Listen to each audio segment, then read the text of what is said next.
What is going on, everyone? Welcome back into another edition of the 415ers podcast on the Odyssey Sports Podcast Network with 95.7 The Game, coming at you 3 times a week, Monday, Wednesday, and Friday.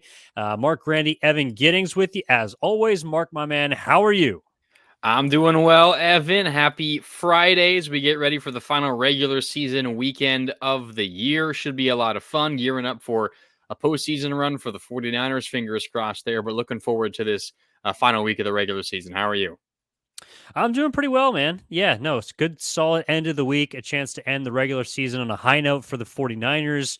Hoping, of course, to capture that ever elusive 1 seed. We're going to be breaking down some of the matchups upcoming. We're going to look at what maybe the 49ers have to deal with as far as some internal possibilities, Yeah. injuries, returnees, things that might factor into not only, of course, this weekend against the Cardinals and a depleted Arizona team, but also things that may factor and will factor into the postseason run we hope leads them to Glendale, Arizona.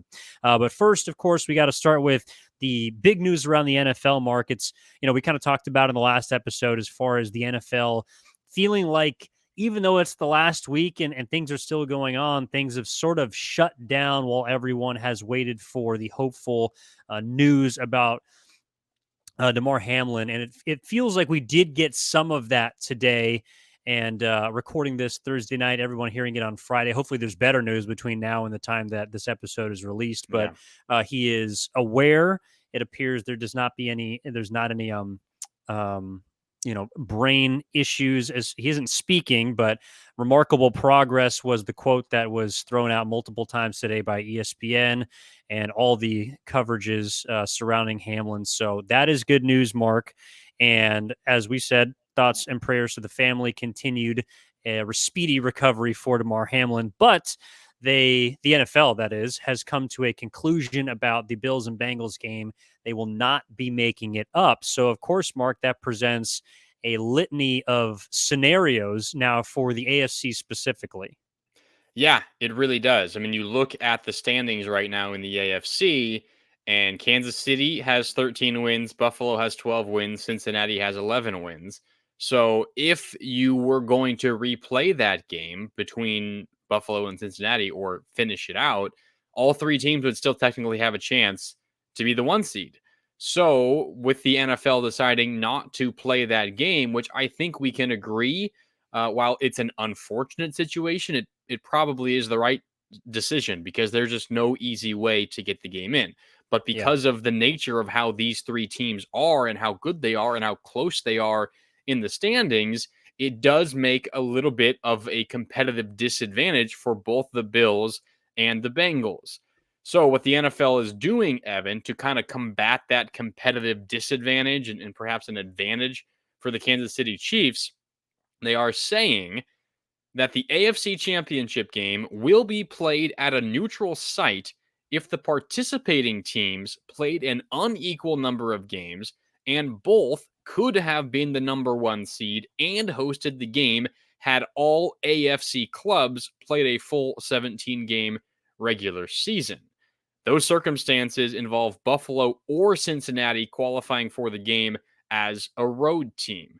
So essentially, what this means, and the results in week 18 might change this a little bit. Say Cincinnati loses in week 18.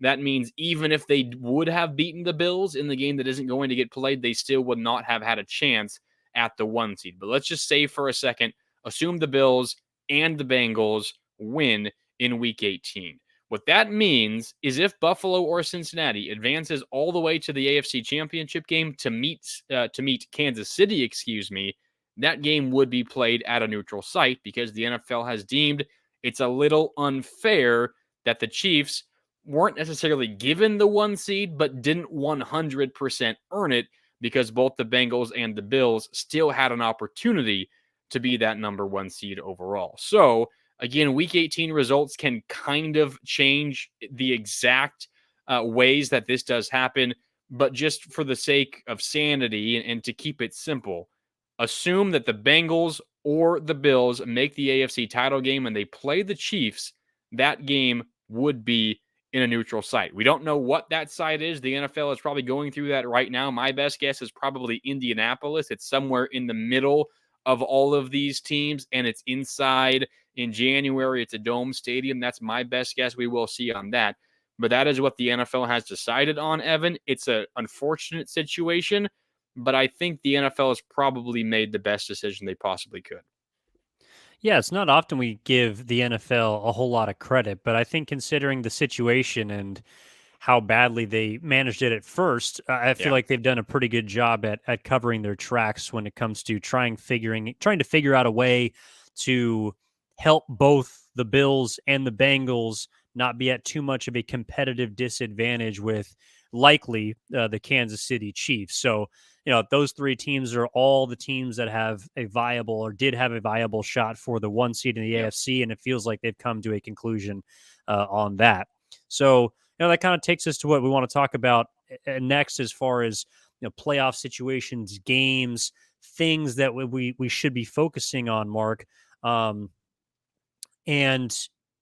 well, first of all, as far as the schedule goes, I do have one thing that is kind of bugging me a little bit. And it may just be because we're watching the 49ers and we want to cover them. And, we'd like to record our podcast after the game on Sunday, or we'd like to do a post game show. But of course, we can't, because we do not know who the 49ers will be facing in the first round, assuming, of course, that they are the 2 seed and that Philly does not lose the 1 seed. And that is because the Green Bay Packers and the Detroit Lions play on Sunday night. So the scenario for both of those teams to get in, first for the Packers, is they simply need to win. They need to Yep. win at home at Lambeau Field, and they are in as the 7th seed. They have the tiebreaker over Seattle. Now, Seattle, who earlier in the day at 125 is playing at home against the Rams, you would assume that they would win. They need to win and also have Detroit win in order to get in as the 7 seed or maintain their 7 seed status. Meanwhile, Detroit needs the Seattle Seahawks to lose, and they also need to beat the Green Bay Packers. But the issue for us, Mark, is, of course, we do not know officially who the 49ers will play because of all 3 of those scenarios until after the 5:20 Sunday Night Football game.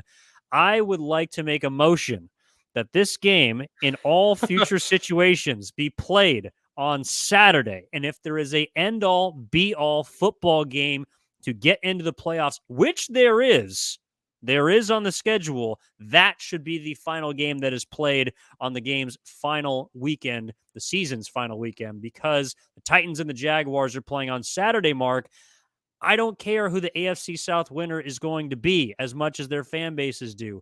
I care who the 49ers are going to be playing and who other teams are going to be playing in the NFC. That should be decided well before a winner-take-all division game, in my opinion.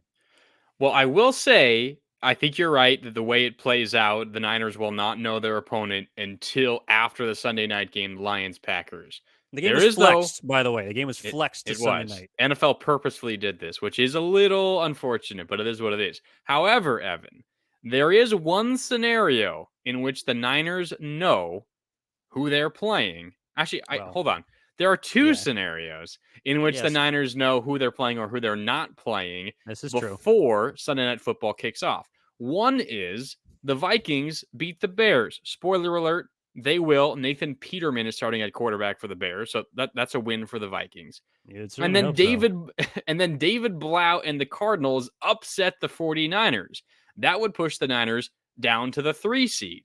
And then regardless of what happens between Detroit and Green Bay, the Niners would host the Giants in the wild card round. The other scenario is, say the Eagles lose to the Giants. The Giants go into Philadelphia and they upset the Eagles. And then simultaneously, the Niners knock off the Cardinals. That means the Niners are the 1 seed and they get a bye. They don't have to play anyone in the first round of the postseason. So, Evan, while your scenario is way more likely than either of the 2 I just laid out, I will say, hold out hope. There is a chance. It's good news for the 49ers and bad news for the 49ers, but on both ends, both extremes of that spectrum, we could know who the Niners play or don't play before Sunday Night Football kicks off. We could, Mark. You are right. There are I'm 2 not getting my hopes up, scenarios, though. but those are the 2 unlikeliest scenarios, I would say. And my assumption, my vitriol for the situation that permeates through the NFC playoff possibility this weekend is due to the fact that I am assuming the Niners will take care of business. I'm assuming the Eagles will take care of business, and I'm Both are assuming 14-point favorites. So yeah, you would hope that would be able to turn things around. The Vikings, God, they are only 7.5-point favorites despite the Bears. I don't think they're playing Justin Fields, and they're also a 3-win team. Nonetheless, we won't dive deep into the Vikings, Mark. You were right. The 2 seed is what the Niners probably will get at this point.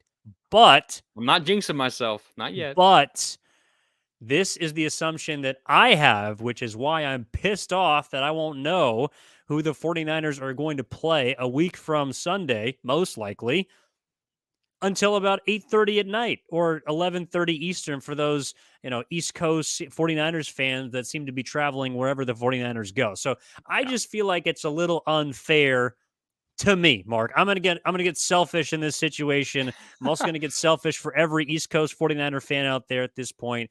I want the 49ers to know by the time they're done who they're going to be playing. And as much as Aaron Rodgers on Sunday Night Football should be great for ratings, put the Jags and the Titans in that game. Well, I was gonna say, this whole issue that you're having, and you brought up ratings. It's exactly why the NFL did what they did, because they know there's a lot riding on this game, and they know that the Niners, who are likely going to play potentially the winner of that game, or at least that game is going to have a big impact on who the Niners play. They know the Niners are a pretty public team. There are a lot of Niner fans out there, and every single Niner fan is going to be watching that game. So while I understand your frustration, and I know you have a little bit of a trip scheduled this weekend, you want to enjoy your time up in the mountains. Unfortunately, the NFL is not letting you get off that easy. You got to lock in for some Sunday night football. Yeah, you snuck in the real reason at this point, Mark. It's the fact that I won't be able to lock into football the entire day as I'm going to be up near Tahoe in California. For those listening across the country, it is a snowed in situation. Uh, Actually, may not be able to get in or out depending on what time you go up there. So Drive fingers safe. crossed for your boy. Yeah, I'm bringing chains. I'm bringing blankets. I'm bringing jackets. We're bringing it all. What I'm not bringing is a will to watch an entire day of NFL football. And this is why, if we're starting at 10 a.m., you're telling me, all right, I got to watch the Vikings. Fine. Okay. I like the Vikings. Most people don't. That's fine. Then at 125, I got to watch the 49ers. I like the 49ers. They're solid. We cover them. I'm also going to be paying attention, of course, to the Seattle game. But then at 5:20, you're telling me I also have to watch the Packers game? Mark, that's too much damn football, man. As much as we live and love, the Odyssey has been very kind enough to bestow us with a platform to talk about football. I am sorry. 12 hours in the middle of the snow, which is prime time, skiing time. I need to be out on the slopes. I need to be cutting up ice, Mark, in a very professional manner. Do not need to be watching football at this point. I'm sorry. I understand, but I mean, you said there's, too much football. I mean, for And me, I got to watch Saturday, damn it. I was just going to say, I mean, for me, forget about Chiefs Raiders. I don't know who really cares about that game all that much. I guess Kansas City does. They still want to get the 1 seed, whatever. But the Titans and the Jaguars, winner wins the AFC South. That's going to be an awesome game. I am excited for that one. And then all the playoff implications on Sunday. That's fantastic. And then I'll raise you one more, Evan. Monday, it's the national championship game for college football. Who you got, Georgia or TCU, huh? Give me the Froggies. Yeah, Horned Frogs. Give me the Froggies, okay?